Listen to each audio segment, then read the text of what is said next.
Shalom, selamat pagi anak-anakku semua. Bagaimana kabarnya hari ini? Luar biasa, sehat, bersyukur.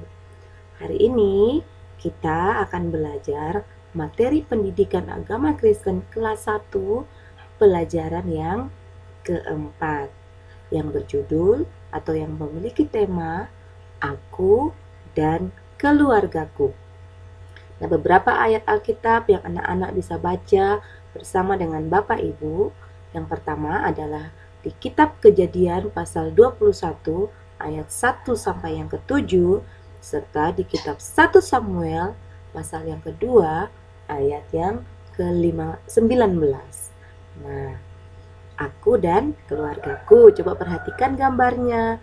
Ada gambar ayah, ibu, dan anak. Nah, kita lanjut. Nah, anak-anak, siapa itu keluarga? Keluarga adalah sekelompok orang yang mempunyai ikatan darah dan tinggal bersama di dalam satu rumah.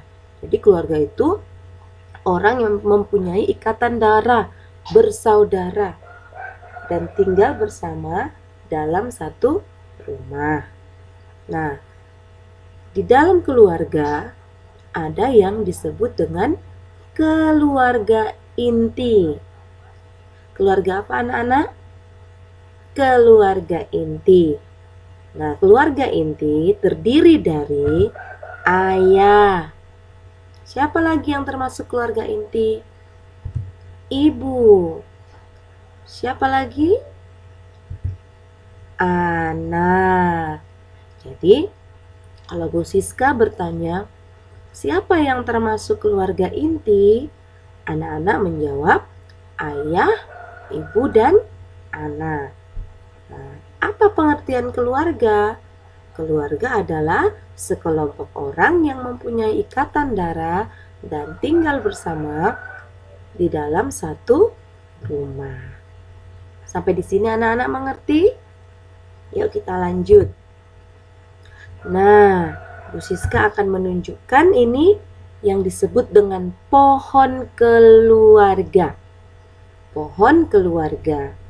Anak-anak lihat, di dalam keluarga tadi, selain keluarga inti yang terdiri dari ayah, ibu, dan anak, ada keluarga-keluarga yang lain.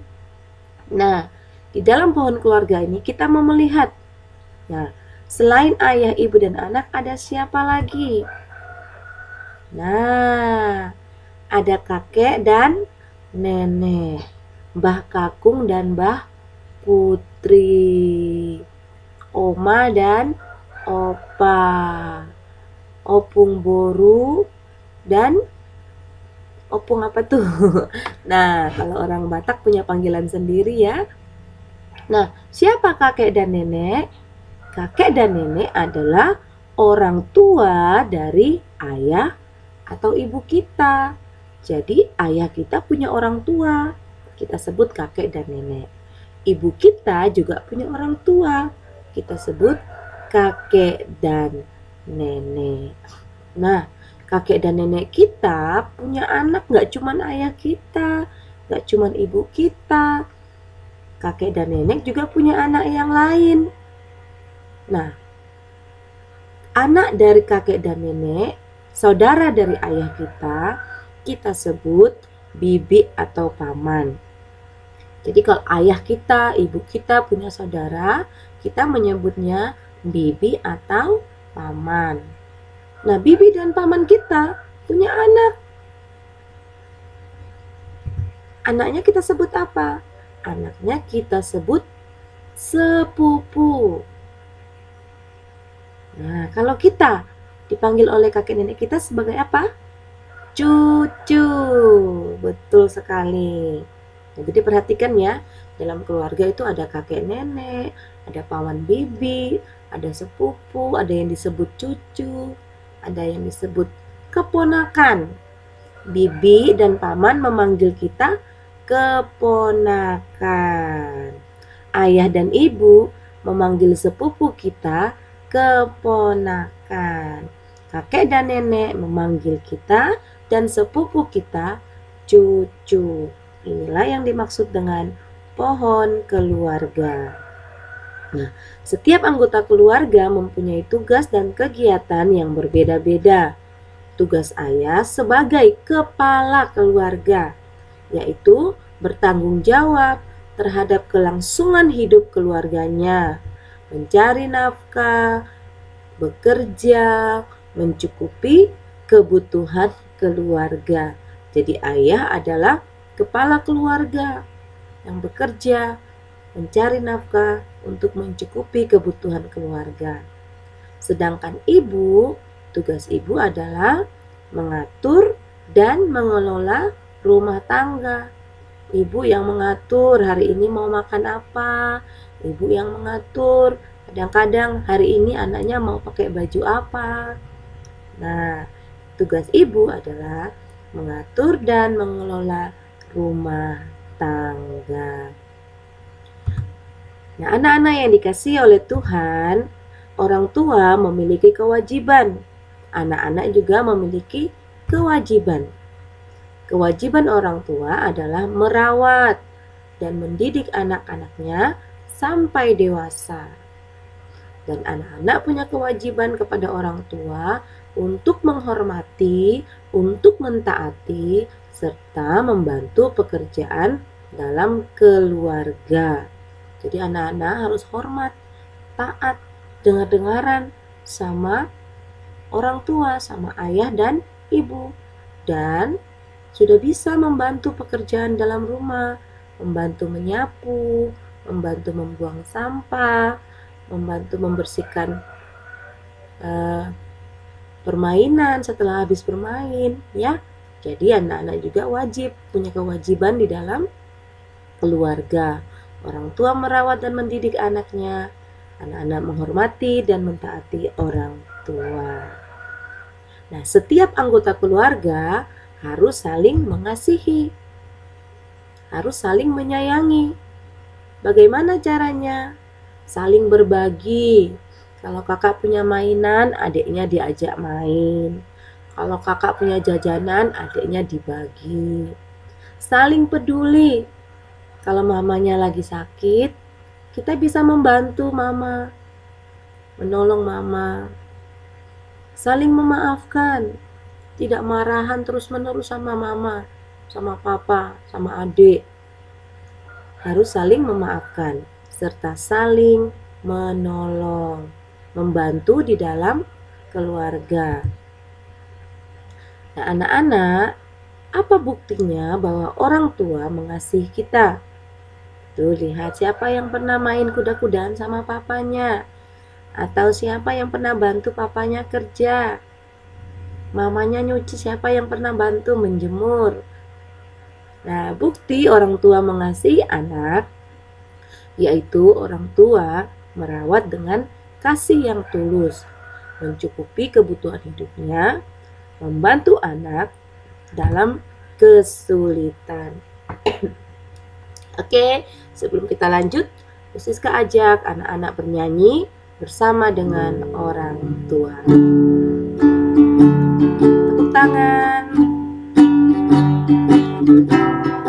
Satu-satu aku sayang ibu. Satu-satu aku sayang ibu. Dua-dua juga sayang ayah. Tiga-tiga sayang adik kakak. 1, 2, 3 sayang semuanya. Kita coba yang bahasa Inggrisnya ya, pelan-pelan. 101 my mother is the one. 202 my father I love you. 303 brother, sister and me. 1, 2, and 3 loving my family. Ya, yang bahasa Inggrisnya sekali lagi. 101 my mother is the one. 202 my father I love you. 303 brothers, sisters and me. 1, 2, and 3 love my family. 1, 2, and 3, loving my family. Yeay. Bisa ya, nanti diulang lagi ya lagunya ya bersama ayah dan ibu. Nah, anak-anak yang dikasih oleh Tuhan, di dalam Alkitab ada beberapa contoh. Ada keluarga Abraham dan keluarga Sarah. Abraham dan Sarah mendapatkan anak di usia yang sudah tua, sudah tidak muda lagi. Ketika Ishak anak mereka lahir, Abraham sudah berumur 100 tahun dan Sarah berumur 90 tahun. Wah, lihat tuh, Abraham dan Sarah punya anak bayi padahal mereka sudah tua.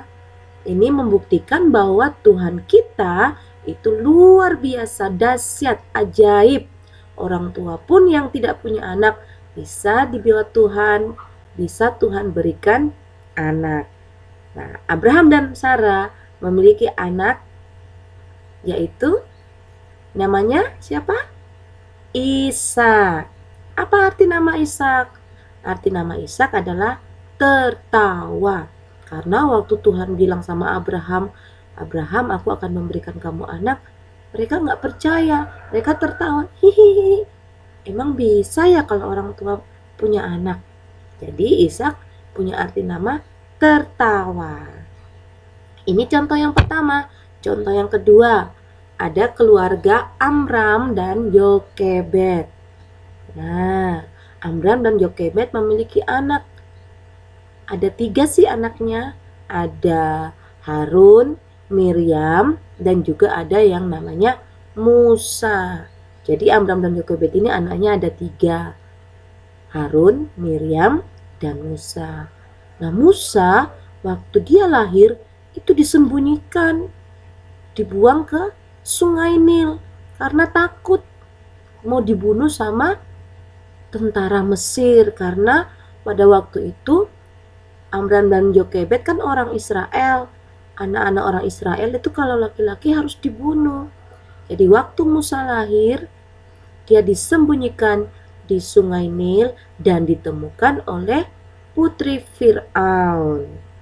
Nah, sehingga Musa memiliki arti nama diangkat dari air. Jadi Musa punya orang tua kandung, yaitu Amram dan Yokebed. Tapi karena waktu dia dibuang di air ditemukan oleh putri Fir'aun, dia diangkat anak oleh putri Fir'aun, tinggal di Mesir. Ini contoh yang kedua. Nah, contoh yang ketiga ada Bapak Elkana dan Ibu Hana. Mereka punya anak yang bernama Samuel. Samuel artinya tangan Allah. Nah, anak-anak yang dikasih Tuhan, pada waktu Elkana dan Hana menikah, Hana ini lama sekali baru memiliki anak.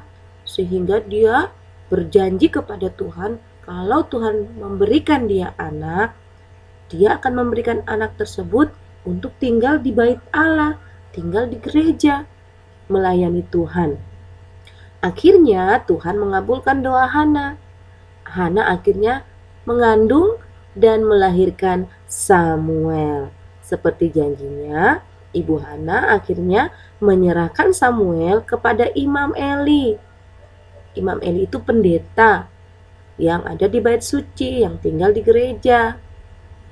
Seperti janjinya. Nah, tiap tahun Ibu Hana mengunjungi kota Silo di mana bait suci ada, untuk mengunjungi anaknya dan membawakan baju efod untuk Samuel. Baju efod itu adalah baju yang biasa dipakai oleh pelayan-pelayan Tuhan. Jadi kasihan ya, Samuel yang masih kecil sudah pisah dari ibunya. Tapi Samuel ini walaupun masih kecil, dia sangat dikasihi oleh Tuhan Yesus. Nah, jadi ada 3 contoh di Alkitab. Yang pertama tadi keluarga Abraham dan Sarah, anaknya Ishak. Kemudian keluarga Amram dan Yokebed, anaknya yang dibuang ke sungai adalah Musa. Musa punya saudara Harun dan Miriam. Kemudian keluarga Elkana dan Hana memiliki anak Samuel yang berarti tangan Allah. Saudaranya setelah Bu Hana memberikan Samuel ke Imam Eli, Bu Hana melahirkan lagi. Jadi Samuel punya saudara-saudara yang lain, sebab Bu Hana setelah itu memiliki anak-anak yang baru. Nah, anak-anak yang dikasihi Tuhan, Tuhan menginginkan keluarga untuk hidup rukun, tetap utuh dan damai sejahtera, hidup rukun dan saling mengasihi. Baiklah, untuk tugas, anak-anak membuat pohon keluarga seperti contoh yang Ibu Siska sudah berikan di depan. Kerjakan bersama dengan Bapak dan Ibu. Terima kasih, Tuhan Yesus memberkati.